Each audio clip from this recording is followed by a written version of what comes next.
आवाज येतोय माझा? हरिओम. सगळ्यांना नमस्ते, सगळ्यांना वंदन आणि तुमच्या सर्वांचं पहिल्यांदा अभिनंदन. कारण की तुम्ही आज सगळ्या तुमच्या बिझी शेड्यूलमधनं इथं आला आहात. आज माहेश्वरी ग्रुपनं आज तुमच्यासाठी आवाज इको होते कम्फर्टेबल आहे? ओके. आज तुमच्यासाठी हा प्रोग्राम ठेवला आहे महेश नवमी या निमित्तानं. पहिल्यांदा त्यांचं हार्दिक अभिनंदन आणि त्यांचे पहिल्यांदा आभार मानते की मला त्यांनी आज ही संधी उपलब्ध करून दिली की माझे अल्पसे ज्ञान तुमच्यासमोर मांडायची आज मला संधी दिली. त्याबद्दल खरोखर मी त्यांची कृतज्ञता व्यक्त करते. आणि आपल्या मेन टॉपिकला आज आपण सुरुवात करूया. अर्थातच तुम्ही आज इथे सगळे उपस्थित आहात. जो आजचा विषय आहे महत्त्वाचा की गुडघेदुखीचा आणि त्याच्यावरचा उपचार. अर्थातच तुम्ही आला आहात याचा अर्थ मी असे समजते की प्रत्येकाला हा कधी ना कधीतरी हा दुखावलेला गुडघा अनुभवता आला असेल किंवा अनुभव घेतला असेल आणि त्याच्यावरती ट्रीटमेंट करता कशी कशी तुमची घाई गडबड आणि तो प्रॉब्लेम कसा सॉल्व्ह होत नाहीये किंवा आज आपल्या विज्ञानाने इतकी प्रगत तुमच्याकडं टेक्नॉलॉजी उपलब्ध केली तुमचा गुडघा बदलता येतो. आता तुमचा गुडघा बदलता येतो जर तुमच्या गुडघ्याची झीज झाली तर. पण लक्षात घ्या जो आपल्याला निसर्गतः मिळालेला जो नॅचरल गुडघा आहे जो जॉईंट आहे त्याची बरोबरी तो गुडघा करू शकत नाही. तुम्हाला खाली बसता येतं का? नाही. तुम्हाला रिस्ट्रिक्शन येतात बऱ्याच मुवमेंटच्या. चालताना पण मुवमेंटच्या रिस्ट्रिक्शन येतात. मग एका पायाचा गुडघा जॉईंट रिप्लेसमेंट केली काही 2-3 वर्षानंतर दुसरा गुडघा पण तुमचा तुडतुड करायला लागतो. आता लक्षात घेऊया जॉईंट पेन किंवा तुमच्या जे सांध्याला. आता आपण आज स्पेसिफिक बघणार आहोत गुडघेदुखी ह्याच्यावरती. इन जनरल आपण आर्थरायटिस असं संबोधतो. आपल्या शरीरामध्ये वेगवेगळ्या प्रकारचे जॉईंट्स असतात. त्याला आपण संधी म्हणतो की जिथं 2 हाडं एकत्र येतात आणि त्याच्यावरती कॅप्सूल तयार होतं आणि त्याच्यावरती आपले मसल्स जे आपले मसल्स आहेत आपण जे आता हालचाल करतो त्याचं एंड जे असतं ते आपल्या हाडाला चिकटलेलं असतं आणि त्याच्यावरती कव्हरिंग होतं.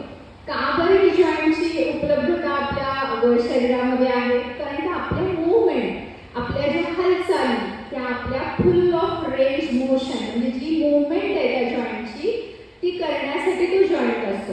पहिल्यांदा मी तुम्हाला ॲनाटॉमी समजावून सांगते म्हणजे मग नक्की प्रॉब्लेम काय येतो हे आपल्याला समजलं की आपला प्रॉब्लेम आपल्याला समजतो. आता 2 हाडे एकत्र येतात. हा जो आर्थरायटिस असतो हा सायनोवियल जॉईंटला आपल्याकडे वेगवेगळ्या प्रकारचे जॉईंट्स असतात. काही फिक्स जॉईंट असतात जसे की आपल्या कवटीच्या हाडाचे जॉईंट फिक्स असतात कधीच हालत नाही. जन्माला जेव्हा बाळ येतं तेव्हा नॉर्मल डिलिव्हरी होताना त्याला ॲडजस्टमेंट करायला लागते त्या जागेत. तेव्हा त्या जॉईंटची मुवमेंट होती. पुन्हा आयुष्यात आपल्या त्या जॉईंटची मुवमेंट होत नाही. पण काही जॉईंट असे आहेत की ज्याच्यामध्ये आपल्याला सतत मुवमेंट करायला लागते हालचाल करायला लागते जसे की सायनोवियल जॉईंट्स. आता सायनोवियल जॉईंट्स म्हणजे काय? ज्याच्यामध्ये आपला सांधा सगळ्यात जास्त मुवमेंट करेल म्हणजे वर खाली डावीकडे उजवीकडे. ह्याला मेडिकल टर्मिनॉलॉजीमध्ये असं म्हणतात की तुमचं फ्लेक्शन. आपण जर कोपऱ्याचा सांधा बघितला तर हा पुढे घेताना दॅट इज फ्लेक्शन आणि खाली घेताना एक्सटेन्शन. आतल्या बाजूला वळताना इनवर्ड रोटेशन, बाहेरच्या साईडला आउटवर्ड रोटेशन. वरच्या साईडला घेताना तुमच्या आतल्या साईडला गेलं की ॲबडक्शन, बाहेरच्या साईडला गेलं की ॲडक्शन. हा शोल्डर जॉईंटचं सांगते मी. आणि रोटेशन म्हणजे इतक्या मुवमेंट त्या जॉईंटला कराव्या लागतात आणि आपली हालचाल सुखावह होते. आता आपली हालचाल होण्यासाठी ह्या 2 जॉईंट 2 हाडं एकत्र येतात. आता हा जॉईंटमध्ये 2 हाडं जर एकत्र आली तर एखाद्या वेळेस ते घासू शकतील मुवमेंट होताना. मग त्याच्यामध्ये आत एक लिक्विड असतं. स्पेसिफिकली आपल्या गुडघ्याच्या जो जॉईंट आहे त्यात सगळ्यात शरीरातल्या सगळ्या जॉईंटमध्ये जास्तीत जास्त सायनोवियल फ्लुइड त्याला म्हणलं जातं. एक प्रकारचा स्राव असतो. तेलकट स्राव असतो तो. जसं की आपण एखाद्या मशीनला ऑइलिंग करतो की त्याची खरखर वाजू नये तसा सायनोवियल फ्लुइड जेव्हा 2 जॉईंटची मूवमेंट आपण करतो तेव्हा ते एकमेकांवर हाडं वाजू नये. आता तुम्हाला कधी कधी अनुभव आला असेल की कट कट असा आवाज येतोय मुवमेंट करताना, तेव्हा तुमच्या त्या जॉईंट मधलं सायनोव्हेल फ्लुइड कमी झालेलं असतं, म्हणजे तो तेलाचा भाग कमी झालेला असतो. त्यामुळे तुमची हाडं एकमेकांवरती काय होतात, आपटतात, म्हणून तो कटकट आवाज येतो. महत्वाचं काय की ते जे फ्लुइड आहे ते शरीर का कमी तयार करत आहे, हा एक शोध घ्यायला पाहिजे, बरोबर. आता दुसरा पार्ट काय असतो, त्याच्यावरती कव्हरिंग असतं, दॅट इज लिगामेंट. लिगामेंट म्हणजे काय असतं, आता फॉर एक्झाम्पल आपण गुडघ्याचंच पकडूया. गुडघ्याच्या वरचं जे हाड आहे आपलं मांडीचं हाड, दॅट इज फिमर. फिमर 2 असतात आणि खालची जी पायाची आपल्या शिन बोन्स असतात ती 2 असतात, टिबिया आणि फिब्युला. त्याचं जॉईंट हे 3 हाडं आणि प्लस गुडघ्याचं वरचं एक पटेला नावाचं हाड असतं जे वरती तरंग असतं. तुमची जास्तीत जास्त मुवमेंट व्हावी आणि शरीराचा तोल बॅलन्स करावा, ह्याच्यासाठी ह्या जॉईंटची रचना अशी असते की त्या गुडघ्यामध्ये बाकीच्या जॉईंटला एवढा सपोर्ट नाही जेवढा गुडघ्याच्या जॉईंटला आहे. आता लिगामेंट म्हणजे काय, एक फायब्रस कनेक्टिव्ह टिश्यू असतो जो वरच्या हाडापासून खालच्या हाडाला जॉईंट असतो, दॅट इज लिगामेंट. एक कॅप्सूल असतं, कॅप्सूलच्या आतमध्ये फ्लुइड असतं, ते कमी झालं तरी प्रॉब्लेम येतो. आता कॅप्सूलच्या वरती काही बर्सा मेनिस्कस असतात की ज्याचा सपोर्ट तुमची मूवमेंट करताना, आता तुम्ही चालताय, एखाद्या वेळेस तुमचा पाय लचकला, तुम्ही एक्सरसाइज करताय, तुम्ही जम्पिंग करताय, तुम्ही रनिंग करताय, तर शरीराचा जो काही धक्का आहे तो त्या जॉईंटला होऊ नये म्हणून त्याला सपोर्ट असतो आणि त्याच्यावरती लिगामेंट असतात. आणि त्या लिगामेंटला कधी कधी इंजुरी झाली म्हणजे आपल्याला कधी कधी हा अनुभव येतो की आपल्याला स्टिफनेस, म्हणजे तो मूवमेंटच माझा हालचाल करत नाही. आपण एखाद्या स्थितीमध्ये बसतोय आणि ती बसून तुम्ही उठताय तर उठताच येत नाहीये, अशी कंडिशन होती. हा एक पार्ट लिगामेंटचा प्रॉब्लेम येतो. तिसरा महत्वाचा पार्ट म्हणजे त्याच्यावरती असलेले मसल्स. मसल्स म्हणजे तुमचे जे मांसपेशी आहेत ते. आता तिथे काय होतं पहा, म्हणजे सगळ्या दृष्टीने मी तुम्हाला सांगते की प्रत्येकाचं इंडिव्हिज्युअलायझेशन, प्रत्येकाचा गुडघा हा वेगळा युनिक असतो, प्रत्येकाची पर्सनॅलिटी वेगवेगळी असते, त्यामुळे आपल्याला ह्याचं कारण शोधावं लागतं. आता जे मसल्स आहेत तुमचे, जे स्नायू पेशी आहेत त्याच्यामध्ये कधी कधी ताठरता येते. आता ह्याचं कनेक्शन बघा कसे आपल्या मेंदूशी लावलेलं आहे, that is nerve conduction. Nerve conduction म्हणजे आता मला समजा एखादी वस्तू खाली उचलायची, माझ्या मनामध्ये तो विचार आला, माझ्या मेंदूने तो ऑर्डर दिला कुणाला, त्या हातांच्या त्या जॉईंटला, आपल्याला ती वस्तू उचलायची. ती वस्तू उचलायची म्हणजे नर्व पासून तुमच्या मोटर नर्व सेन्सेशन पासून काही कंडक्शन, एक ऊर्जा इथपर्यंत जाती आणि त्या मसल्सला न्यूरो फायबर्स, तुम्हाला जंक्शन असतं, म्हणजे आपल्या नर्व जे असतात ते मसल फायबरला अटॅच असतात. इथं काहीतरी केमिकल रिलीज होतं, दॅट इज न्यूरो ट्रान्समिटर, ॲसिटिल्कोलीन नावाचं एक केमिकल तयार होतं आणि मग त्या मसलला कळतं की आता हे आपल्याला कॉन्ट्रॅक्ट करायचंय, ती मुवमेंट करायची आणि मग ती वस्तू उचलायची. म्हणजे बघा इतकं मागे त्याच्या मागं केमिकल उच्चारण म्हणूया, एवढ्या सगळ्या गोष्टी तिथे घडत असतात. म्हणजे ही प्रोसिजर तुम्हाला वाटते एक मुवमेंट तुम्ही साधी केली तर तुम्हाला इतके त्याच्या मागं ब्रेनपर्यंत इम्प्रेस गेले आणि त्याचा परिणाम तुमच्या ती मुवमेंट होण्याकडे, ती हालचाल होण्याकडे आपली झालेली आहे. आता ह्या कुठल्या पार्टमध्ये तुम्हाला कोणता प्रॉब्लेम आहे हे आपल्याला फाइंड आउट करावं लागतं. आता आपण मुख्यतः बघूयात की मेन प्रॉब्लेम्स जॉईंटला सूज येते म्हणजे कोणत्या कोणत्या प्रकारचे होतात.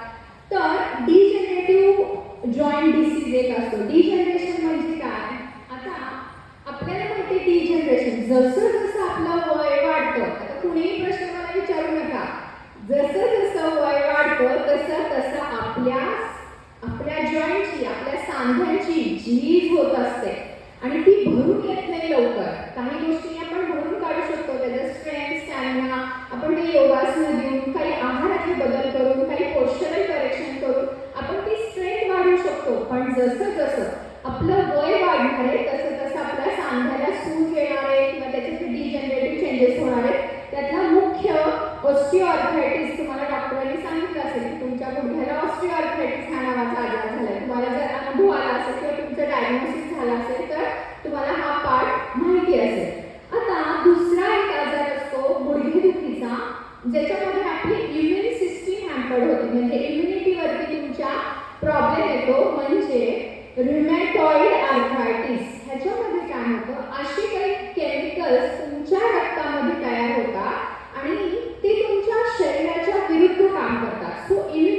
म्हणजे काय, तुमच्या शरीराला कॉपरेशन पाहिजे, तिथं कॉपरेशन नाहीये आणि त्याच्या विरुद्ध अँटीजेन बॉडीमध्ये तयार होतात, ते कोणत्याही जॉईंटमध्ये जाऊन बसतील. मग तो जिथल्या जॉईंट्समध्ये जाईल तिथल्या जॉईंट्समध्ये ते स्वेलिंग किंवा सूज निर्माण करतं आणि स्टिफनेस किंवा तिथं ताठरपणा निर्माण करतो आणि तुमच्या हालचाली रिस्ट्रिक्ट करतो.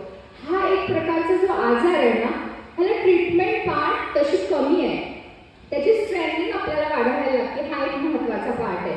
आणि तिसरा जो पार्ट आहे तो आहे आपल्या खाण्याच्या काही चुकीच्या सवयी त्याच्यामुळे निर्माण झालेला. मग ह्याच्यामध्ये हाय प्रोटीन इंटेक जे डाएट घेतात त्याच्यामध्ये जो प्युरिन बेस म्हणजे प्युरिन रिच प्रोटीन इंटेक ज्यांचा असतो त्यांना काय होतं, तयार होतं ब्लडमध्ये युरिक ॲसिड नावाचं केमिकल. पुन्हा एक केमिकल आलं बघा, आणि ते जर रक्तात वाढलं, त्याचा जर निचरा नाही झाला, हा टाकाऊ पदार्थ आहे जो शरीरामध्ये प्रोटीनचं ब्रेकडाऊन मेटाबॉलिझम झाल्यानंतर तयार होणारा एंड प्रोडक्ट आहे, तयार होतो तो आपल्या शरीरामध्ये. आता हा किडनीमधनं बाहेर पडतो, पण तो जर नाही पडला तर मग तो काय करतो, आपल्या रक्तामध्ये फिरत फिरत ते जे युरिक ॲसिडचा मॉलिक्यूल आहे तो आपल्या छोट्या छोट्या जॉईंटवरती जाऊन अडकून बसतो आणि गाऊट, तुम्ही ऐकलं असेल गाऊट नावाचा आजार होतो. मग छोटे जॉईंट असतील मग हळूहळू आतमध्ये तिथं गाठ निर्माण होतो. कधी कधी नॉड्यूल्स पण दिसतात आपल्याला, ते तुमच्या शरीरामध्ये निर्माण करतात. आणि गाऊटला पण तशी ट्रीटमेंट काहीच नाही आहे. त्याच्यामध्ये सुद्धा काय होतं, तुमच्या ताठरता जी निर्माण होती त्याला तुम्हाला काही करता येत नाही. तोपर्यंत जो निचरा होत नाही युरिक ॲसिडचा तोपर्यंत तुम्हाला बरं वाटत नाही. असे हे मेन 3 प्रकार असतात जॉईंटचे प्रॉब्लेमचे. ओके, आता ह्याची कारण लक्षणं काय काय असतात पहा.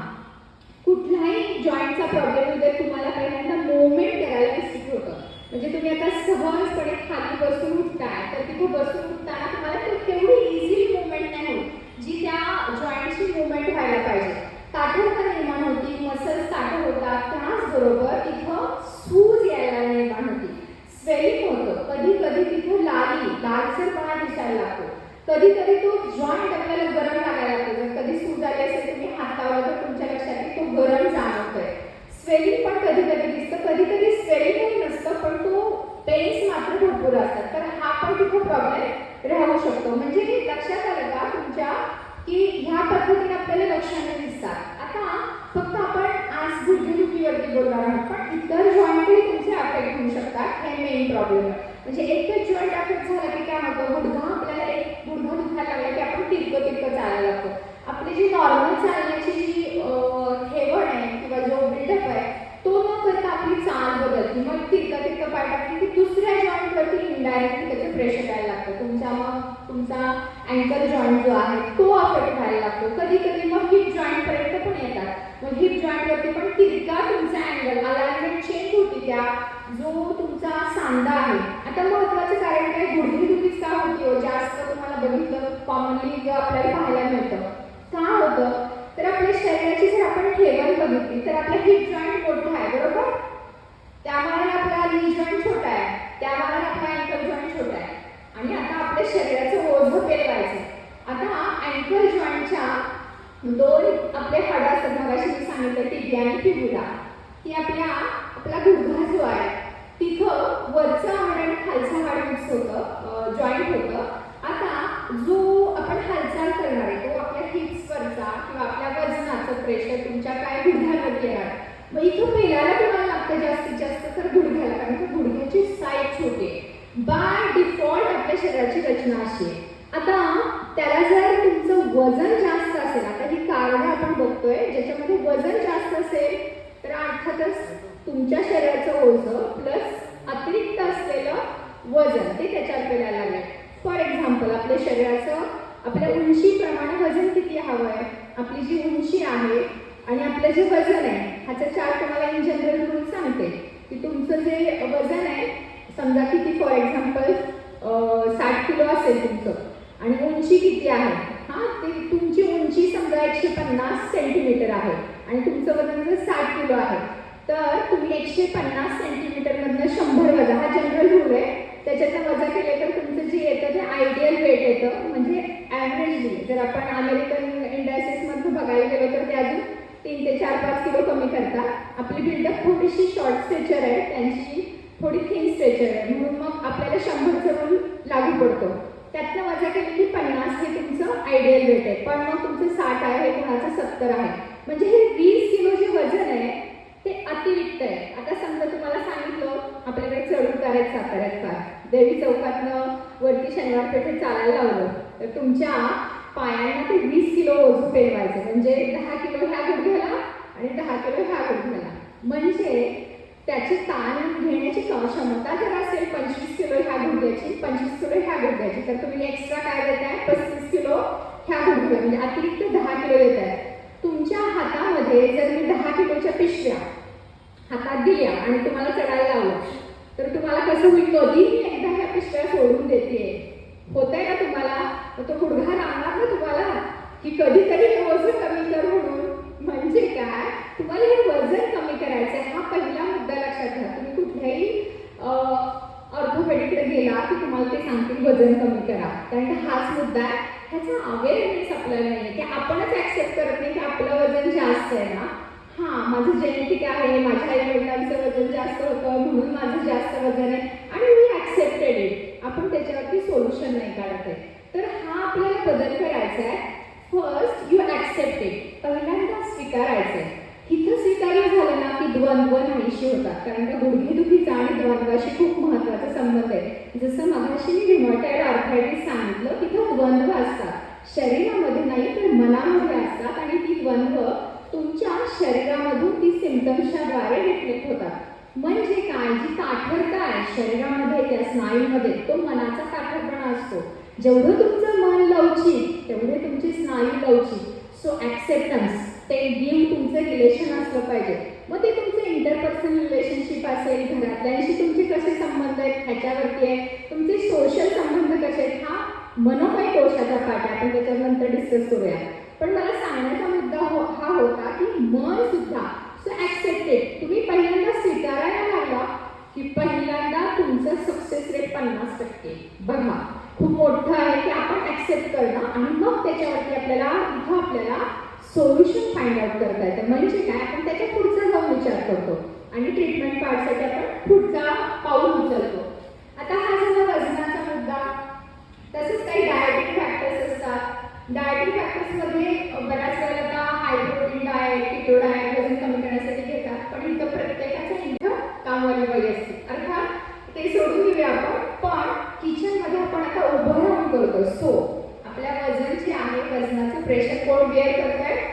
अर्थातच नी जॉईंट. आणि आपण किती वेळ करतो ना, सकाळचा नाश्ता, दुपारचं जेवण, सारखे बायका त्या किचनमध्ये असतात, कंटिन्युअस काम चालू असतं. दुपारचा आवरून येतो, संध्याकाळचा नाश्ता, संध्याकाळचं जेवण. आपण किती वेळ उभं राहिलो कॅल्क्युलेटच नाही करत आपण. सो फर्स्ट डिफाइन इट की आपण किती वेळ उभं राहतो. तुम्हाला एक साधा नियम की 15 ते 20 मिनिटं झालं, 15 ते 20 मिनिटं, किंवा आपण 2022 साली 22 लक्षात ठेवूया, 22 मिनिटं झाली की 2 मिनिटासाठी घरात एक चक्कर मारून यायची. म्हणजे काय, ह्याच्यामध्ये काय होतं सांगतो तुम्हाला. ह्याचा फायदा काय आहे की सलग तुम्ही सारखं उभं राहिलं की आपला व्हेनस फ्लो जो आहे तो खालच्या दिशेने आपला वरती पंप करायला लागतो ना, ब्लड हृदयाकडे जाण्यासाठी. एका जागी उभं राहिलं की स्टॅग्नेशन होतं, प्रेशर पण येणारच आहे. पण जेव्हा तुम्ही एक राऊंड माराल, चक्कर माराल, तेव्हा काय होतं, मसल्स कॉन्ट्रॅक्ट होतात. चालण्यासाठी मसल्स कॉन्ट्रॅक्ट करायला लागतील पायाचे. मग ते कॉन्ट्रॅक्ट करताना ब्लड सर्क्युलेशन वरती पुश केलं जातं नॅचरली, आणि मग काय एका ठिकाणी साठलेला रक्तप्रवाह वरती जातो. म्हणजे गुडघ्याला पण फ्रेश ऑक्सिजन मिळणार आहे. लक्षात आलं तुमच्या? म्हणजे हा साधा नियम आहे जो तुम्ही घरी करू शकता. किंवा स्वयंपाक खूप जर असेल तर खुर्ची ठेवा, चेअर ठेवा आणि तिथं बसून करा. पण ती पण खूप वेळ चेअरचा वापर पण करू नका. हा पण महत्त्वाचा पार्ट आहे. आपल्याला दुबळा नाही करायचा सांगतो, तर तो सशक्त बनवायचा आहे, स्ट्रॉंग बनवायचा आहे. ओके, हा झाला लाईफस्टाईलचा प्रॉब्लेम. खाणं अर्थातच सगळ्या हाय कॅलरी डेज झालं, त्यामुळे वेट गेन झालंय, हा एक प्रॉब्लेम आहेच आहे. तो एक महत्त्वाचा त्याला लाईफस्टाईलसाठी राहतो. प्लस आपल्या कामाचं स्वरूप आणि आपल्या विश्रांतीचा वेळ, ह्याचा मेळ घालता आला पाहिजे. आपली विश्रांती बऱ्याच वेळेला कमी होती. जिथे गुडघ्याला विश्रांती पाहिजे, जेव्हा तुम्ही झोपेत असता तेव्हा त्याच्यात प्रेशर असतं का? नसतं. पण जेव्हा तुम्ही काम करता, मग ते ऑफिसमध्ये काम करत असाल, मग टेबल खुर्चीवर बसून काम करत असाल किंवा घरातलं काम करत असाल, तरी सुद्धा हा कामाचा गुडघ्यांचा, ह्याचा मेळ तुम्हाला घालता आला पाहिजे. आपण विश्रांती घेतोय का बरोबर हे आपण चेक केलं पाहिजे. बरोबर. आता तुम्ही खुर्चीवर बसून करत असाल तर खुर्चीची पण पोझिशन खूप महत्वाची आहे. आता बऱ्याच जणांना खाली नाही बसता येते, तर खुर्ची बसताना खूप खाली नाही ना खुर्ची हे चेक करा. असं कधी कधी खूप खुर्ची उंच असते, पाय करंटे राहतात. इथं काय करायचं, खाली फुट रेस्ट घ्यायचा, म्हणजे एखादा ब्लॉक किंवा एखादी उशी किंवा त्याला सपोर्ट द्यायचा, म्हणजे तुमचे गुडघे आपोआप लिफ्टअप होतात आणि गुडघ्यावरचा ताण नॅचरली कमी होतो.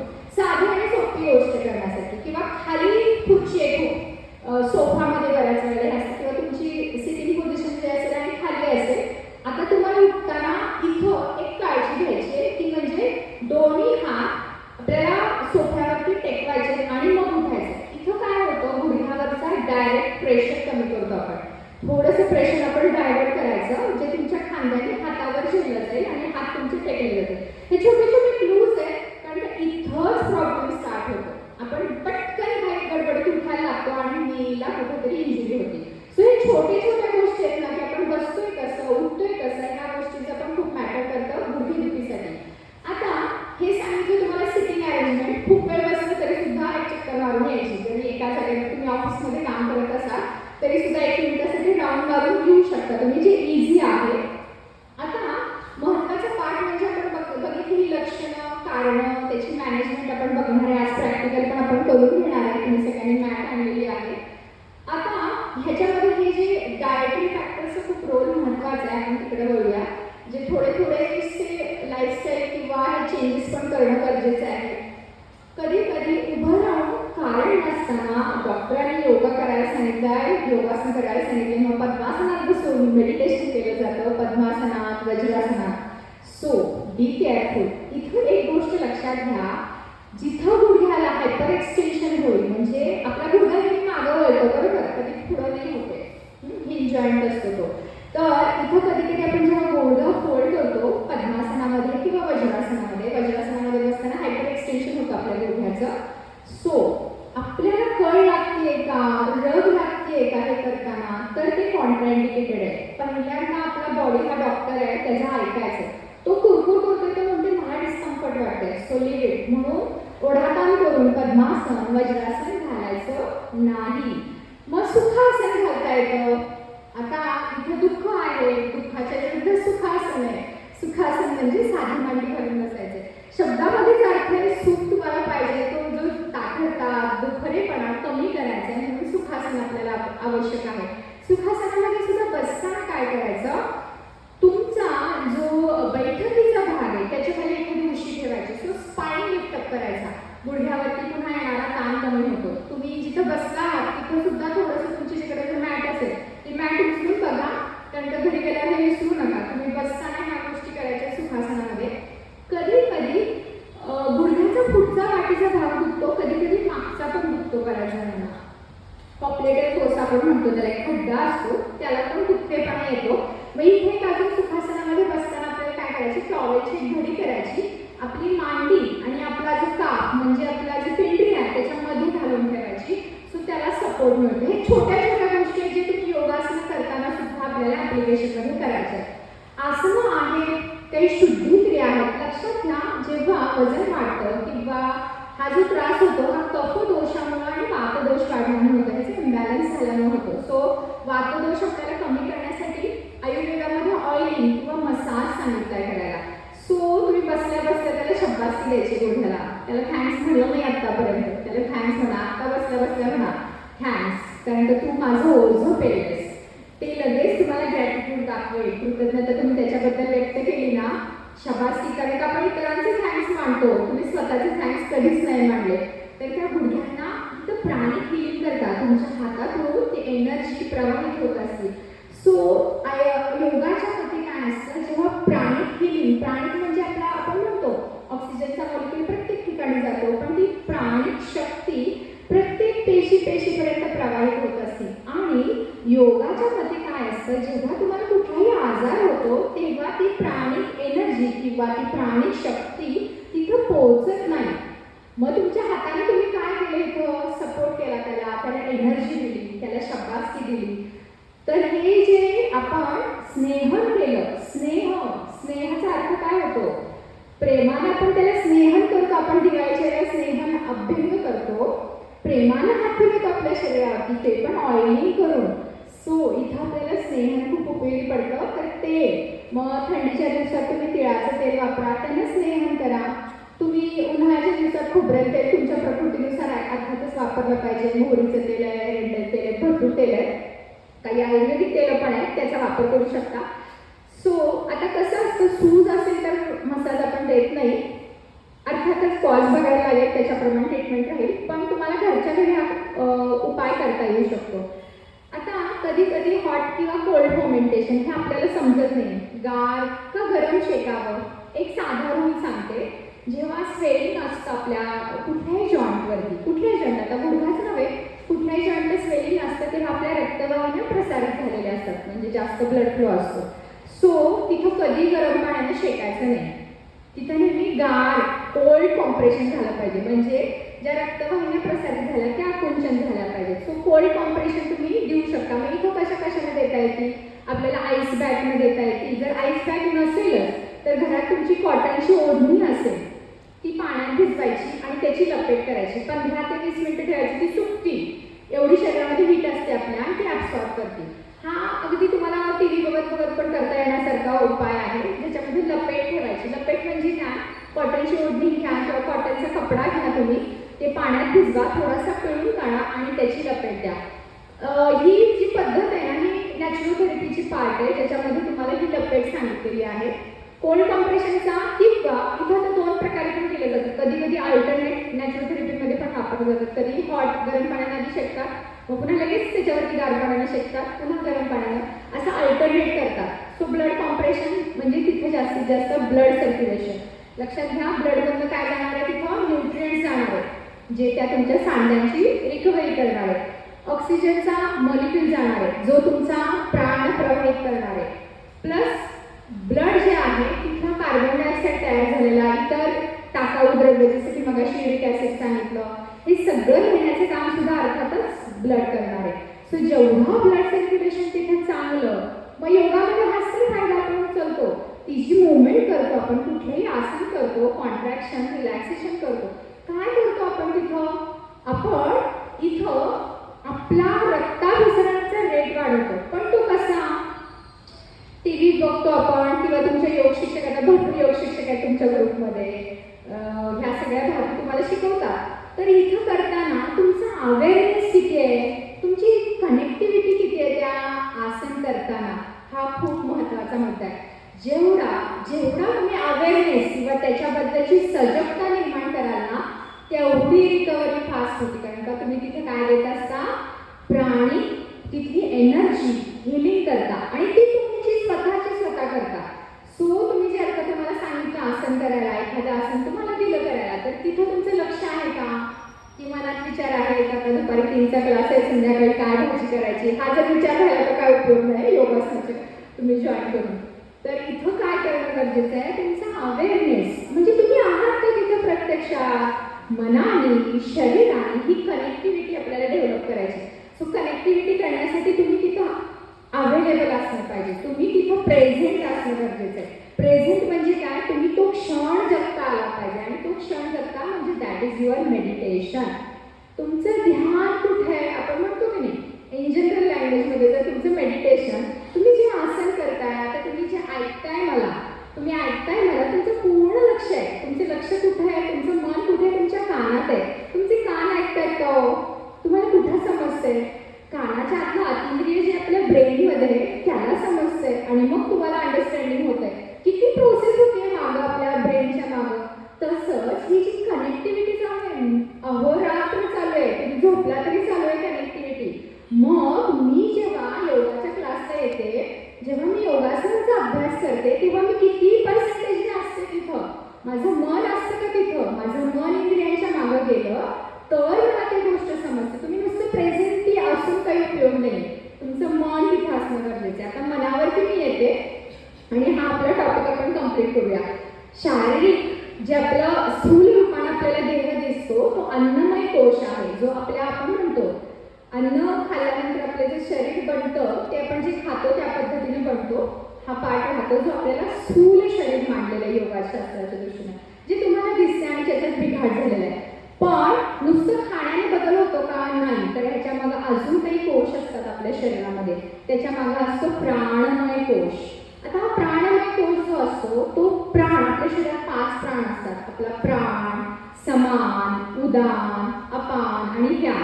आपल्या शरीरामध्ये प्राणाचे महत्वाचा जो प्राण येतो ना आपल्या श्वसनामार्गे, एक तो प्राण जो येत असतो तो प्राण मुख्य प्राण असतो, जो तुम्ही ऑक्सिजनच्या स्वरूपात समजू शकता, एनर्जीच्या स्वरूपात समजू शकता. तुमचा जो समान आहे, तुमचा जो अग्नी आहे, समान वायू हा अग्नीचं काम करतो. जर आपली भूक व्यवस्थित लागते तुम्हाला, कारण का हा रोल खूप महत्वाचा आहे. प्राणात जर तुम्हाला डिफेक्ट झाला तरी सुद्धा तो रिफ्लेक्ट होतो अन्नमय कोशावरती. सो समान म्हणजे तुमचं खाल्लेल्या अन्नाचं पचन होतंय का? त्याच्या खाली असतो अपान, नाभीच्या खाली, तो एक्सक्रिशनचं काम करतो. टाकाऊ पदार्थ तुमचे बाहेर पडतायत का? जर तुमचे टाकाऊ पदार्थ म्हणजे स्टूल, युरिन आउटपुट आणि मेन्सेसमधलं हे काम अपान करतो. अपान डिस्टर्ब झाला तरी सुद्धा व्याधी निर्माण होते, कारण आपण हा जो रोग आहे हा वातरोग समजतो. सो वाताचे आजार अपान जर डिस्टर्ब झाला तर होतात. म्हणून अपान म्हणजे खालच्या दिशेने विसरण हे व्हायला पाहिजे.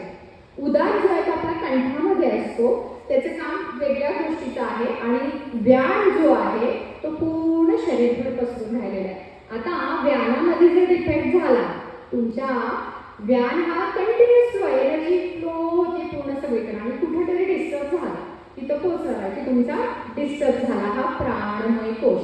अशा पद्धतीने 5 प्राण आपले असतात. आता त्याच्यामध्ये आतमध्ये असतो मनोमय कोश, जिथं मनामध्ये आपल्या प्रॉब्लेम येतात. मग आता तुमच्या लक्षात आलं असेल की आपल्या डोक्यात विचार असतात, जसं मी सांगितलं आता मी बोलतेय, तुमचं मन तुमच्या कानाच्या मागे ते ज्ञान ग्रहण करताय.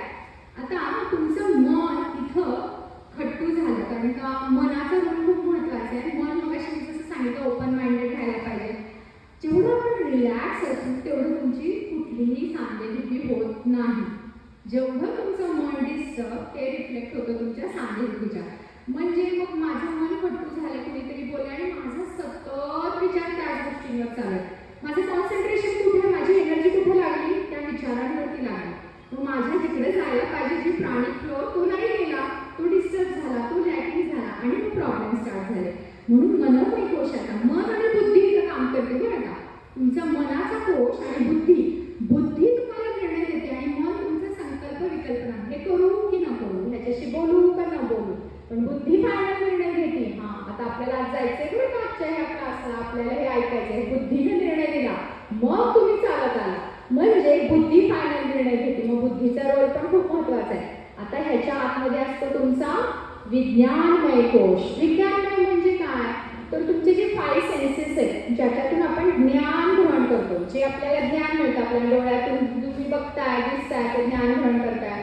नाकाने आपल्याला सेन्सेशन होत आहेत, तुमच्या कानाने तुम्ही ऐकताय, मी आज बोलते, तुमच्या जिभेने तुम्हाला चव कळते, आणि तुमच्या शरीर स्पर्श हे एक ज्ञानेंद्रिय आहे. प्लस आपली 5 कर्मेंद्रिय असतात. तर ही 5 कर्मेंद्रिय, हात, पाय, वाणी आपण बोलतो ते, गुदा आणि तुमचा उपस्थ. तर ह्या पद्धतीने ह्याच्यामध्ये कुठं डिस्टर्ब झालं, म्हणजे हे 17 पॉईंट्स महत्वाचे आहेत. 5 प्राण, 5 कर्मेंद्रिय, 5 ज्ञानेंद्रिय, मन आणि बुद्धी, हे सूक्ष्म शरीर असतं तुमच्या शरीरात, तुम्हाला दिसत नाही ते डोळ्यांनी. आणि ह्याच्यामध्ये जर त्या एनर्जीमध्ये आपल्याला डिफॉल्ट झाला तर शरीरामध्ये ते आपल्याला प्रॉब्लेम्स मिळू शकतात. म्हणून मग आणि आतला सगळ्यात शेवटचा जो असतो आनंदमय कोश, त्याला कधीही कुठलीही दुःख वेदना नाही, सच्चित आनंद स्वरूप आहे.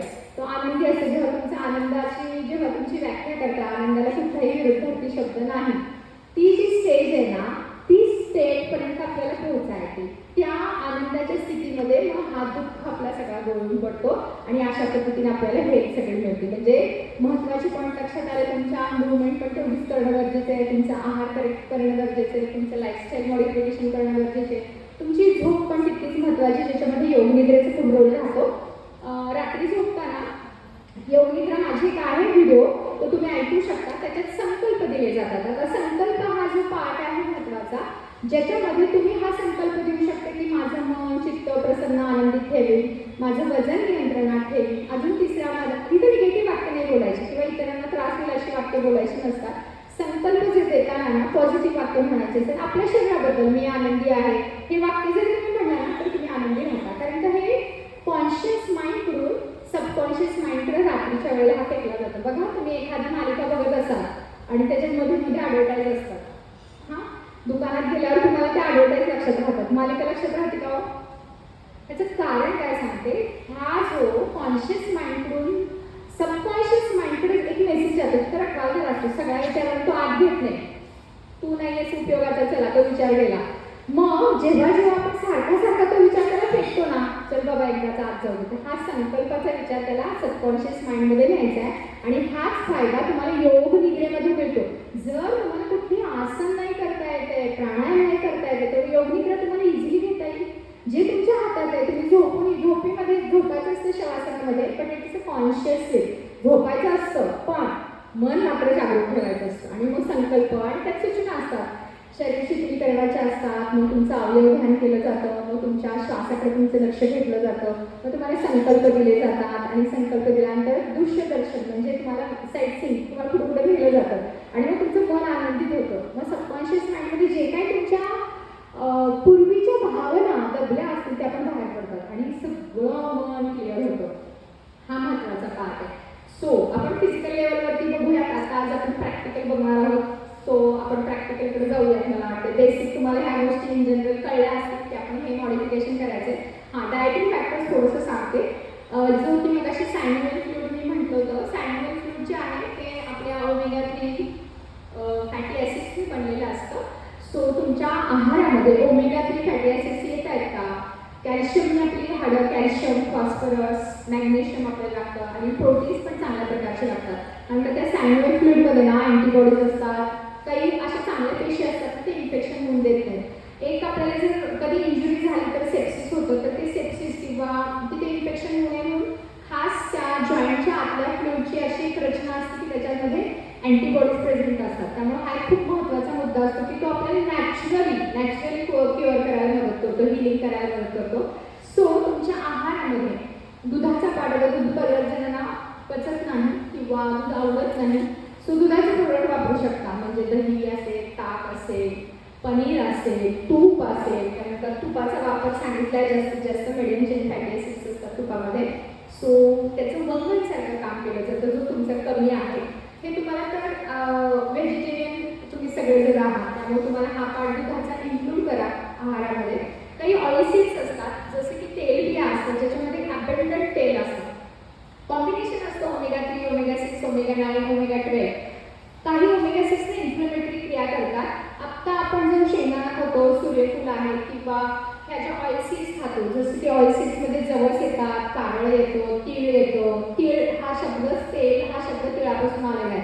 म्हणजे तीळ हा तुम्हाला खायला पाहिजे, तिळामध्ये कॅल्शियम पण रिच आहे. आणि तीळ आपण काय करतो, वापरत नाही. कधी तीळ खातो आपण, तुम्हाला आठवत असेल तर कधी खातो?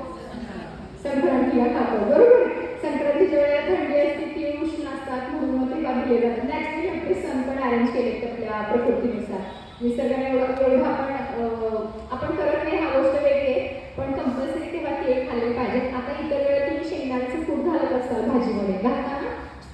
कधी कधी इतर मिक्स कुठं वापरा, कधी कधी तिळाचं कूट घाला, कधी कधी कारळाचं कूट पण एकदाच वापरतो तुम्ही, असं मला दिसते. कारळाचं कूट पण भाजीमध्ये वापरता का? भोगीच्या भाजीला वापरत असाल, बरोबर, वापरता ना? तसं इतर वेळेला पण ती कूट वापरण्यात ठेवा. ह्या ऑइल सीड्स बरेच जण भाजून खातात, तर भाजून इसेन्शियल ऑइल त्यात उडून जातात, तर न भाजता कच्ची खाली पाहिजे. जवळ तुम्ही खावा रोज एक चमचा. ती एक चमचा जातोय का आपल्या आहारामध्ये, एक चेक करा. जे पांढरे पदार्थ आहेत इन जनरल त्यातून कॅल्शियम मिळतं, हे लक्षात ठेवा. मग खसखस असेल, तीळ असेल, केळी असेल, कोबी असेल, फ्लॉवर असेल, दूध असेल, बघा तुम्हाला इन जनरल कॅल्शियम पांढरे एवढं लक्षात ठेवा. मग लक्षात येईल. आयर्नसाठी जर बघायला मिळालं, आयर्न पण खूप लागतं, त्यांचा ब्लड पुरवठा व्यवस्थित झाला. कारण एच तुमचं जरी कमी असेल तरी सुद्धा सांध्यांची ताकद कमी पडते. म्हणून आयर्न जे काळे पदार्थ आहेत ते आयर्नमध्ये आहेत. मग तुमचा खजूर असेल, काळे मनुके असतील, डाळिंब असेल, कलिंगड असेल, ही फळं झाली. प्लस काही ड्रायफ्रुट्समध्ये सुकांजी आहे, ह्याच्यामध्ये खूप ॲबंडंट आयर्न भरलेले आहे. आपण जर काळ्या कढईमध्ये, लोखंडी कढईमध्ये भाजी बनवली तर त्यात ते लोह उतरतं. बऱ्याच वेळा तुम्हाला खायला सांगतात गूळ, बरेच जण खाताना गूळ लोह मिळतं म्हणून. तुम्हाला माहिती का प्रोसिजर कशी असते गूळ बनवतानाची? साखर साखरेमध्ये गुळ नाही, मग गुळात कसा गुळ आला, आयन आलं. साखरेत जर आयन नाहीये तर गुळात कुठून आलं? तर ती जी लोखंडी कढई बनवतात त्यातनं येतं. मग माझी लोखंडी कढई माझ्या घरात असेल वापरायला काढा, बंजून ठेवू नका. तर ती वापरायला काढा, त्यातनं नॅचरल सोर्समध्ये मिळणार आहे. ती ॲब्सॉर्ब करायला तुमचं व्हिटॅमिन सी लागतं. सो लिंबाचं लोणचं नव्हे बरं का, फ्रेश लिंबू लागतं. आता व्हिटॅमिन सीच्या गोळ्या तुम्ही कोरोनाच्या ह्या 2 वर्षात भरपूर खाल्ल्या असतील सगळ्यांनी. सो व्हिटॅमिन सी असं व्हिटॅमिन आहे की जे आपल्याला रोजच्या आहारातनं घ्यावं लागतं, जे आपल्या बॉडीमध्ये स्टोअर केलं जात नाही. म्हणून तुमच्या आहारात लिंबाची फोड हवीच. लिंबू मधून मिळणारं व्हिटॅमिन सी, आता लिंबू चिरून ठेवले 4 तासात घेतलं तर त्यातलं व्हिटॅमिन सी इव्हॅपोरेट. इतकं हीट लेवल व्हिटॅमिन असतं. कधी कधी काय काय जण पोहे करतात आणि कढईतच पिळतात, त्यातलं उडून जातं. तर तुम्ही करताना डिशमध्ये घेतलं तर फ्रेश लिंबू पिळा. हे छोट्या छोट्या गोष्टी आहेत व्हिटॅमिन सी मिळण्याच्या. लिंबू पाणी घेऊ शकता, लिंबू सरबत घेऊ शकता. आवळा एक छान सोर्स आहे जो तुम्हाला तुमच्या डेली इंटेकमध्ये घेऊ शकता. जो आवळा असा एक फळ आहे की त्याच्यात कायमस्वरूपी वाळवला तरी सुद्धा त्याचं व्हिटॅमिन सी प्रिझर्व राहतं. आता व्हिटॅमिन डी असल्याशिवाय तुम्ही जो घेताय आहारामधलं कॅल्शियम ते ॲब्सॉर्ब होत नाही. आपल्या गटमध्ये व्हिटॅमिन डी मॉलिक्युल असायला लागतो, रक्ताला येतो. हां, व्हिटॅमिन डी नसेल तर नो एंट्री ऑफ कॅल्शियम. तुमच्या शरीरात एंट्री नाही होत कॅल्शियमची. That is discarded out. बघा तुम्ही काय खाताय ते. म्हणून सकाळच्या कोवळ्या उन्हात आपल्याला मान्य आहे सकाळच्या कोवळ्या उन्हात मिळतं, पण तुम्ही असं करून बसल्यावर ते मिळणार नाही. स्किन एक्सपोजर व्हायला लागते. आपण गोव्याला जातो तेव्हा बघतो, आपल्याला वाटतं ते फॅशन करताय, ते व्हिटॅमिन डी घ्यायला आलेले असतात. कारण का ते कोल्ड त्यांच्याकडे 6-6 महिने सूर्यदर्शन नसतं. आपल्याकडे असतं, पण आपण अंगणात जाऊन रांगोळी कधी काढू तेव्हा एक्सपोजर मिळायला पाहिजे. सो 10 मिनिटं 20 मिनिटं सूर्यनमस्कार करताना. आता गुडघे दुखी असेल तर आपल्याला करता येत नाही, मी चेअर सूर्यनमस्कार तुम्ही करू शकता. त्याचाही व्हिडिओ तुम्हाला आहे केलेला मी. तर ज्यांना गुडघे दुखे पण हालचाल तर झाली पाहिजे तर तिथं ते आपण एक सूर्यनमस्कार ॲड करू शकतो. तुम्ही चेअर सूर्यनमस्कार करू शकता. सो व्हिटॅमिन डीचा मॉलिक्यूल चेक करा. व्हेजिटेरियन सोर्स खूप कमी आहे. नॉनव्हेजमधनं व्हिटॅमिन डी मिळतं बऱ्यापैकी, आणि व्हेजमध्ये गाईचं जे दूध आहे, लोणी आहे, त्यातनंच मिळतं. व्हेज सोर्स एवढाच आहे, बाकीचे सगळे नॉनव्हेज सोर्स आहेत. मग कधी कधी आम्हाला सप्लिमेंटरी द्यावं लागतं. तुमचं व्हिटॅमिन डी कमी असेल तर त्याचा कोर्स असतो काही, तो तुम्हाला करावा लागेल. म्हणजे मग कॅल्शियम ॲब्सॉर्ब होतं. म्हणजे नुसतं कॅल्शियम घेऊन उपयोग नाही, हे लक्षात घ्या. कॅल्शियम ॲब्सॉर्ब व्हायला व्हिटॅमिन डीचा मॉलिक्यूल असल्याशिवाय होत नाही. आहाराचं सांगायला खूप आहे, पण तुम्हाला उत्सुकता आहे प्रॅक्टिकल करण्यामध्ये. सो आपण स्विच होऊया प्रॅक्टिकलमध्ये. तुम्ही सगळ्यांनी मॅट आणल्या असतीलच ना? ओके, आपण प्रॅक्टिकलकडे जाऊया. ज्यांना खाली नाही बसता येतं त्यांनी खुर्चीवर बसा, किंवा तुम्हाला वरती सपून कुठे बसता येत असेल त्या वरती सपून बसा. तशी ॲडजस्टमेंट करता येईल. थोडंसं मी पण इथं मॅट टाकते आणि तुम्हाला आपण प्रॅक्टिकलचं सेशन घेऊया. ओके.